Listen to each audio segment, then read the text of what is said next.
মুসা আলাইহিস সালামের একজন উম্মত দীর্ঘদিন যাবত পাহাড়ের মধ্যে নীরবতায় আল্লাহর ইবাদত করতে লাগলেন। খাওয়া দাওয়া যা যা আছে সবকিছু কমিয়ে শুধু আল্লাহর ইবাদত ইবাদত ইবাদত, শুধু রবকে খুশি করার জন্য। মুসা নবী তো জানেন সবাই, আল্লাহ পাক ওনাকে কথা বলার তৌফিক দান করেছেন।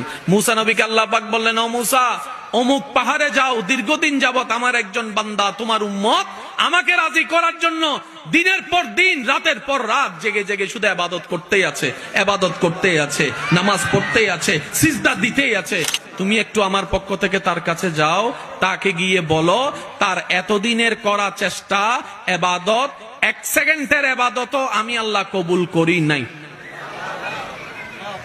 এতদিনের ইবাদত, 70 বছরের ইবাদত আমি কবুল করি। মুসা নবী কথাটা শুনে চোখের পানি ছেড়ে দিলেন। হাজার হলো তো ওনার উম্মত, হাজার হলো তো ওনার উম্মত। মুসা নবী বলে, আল্লাহ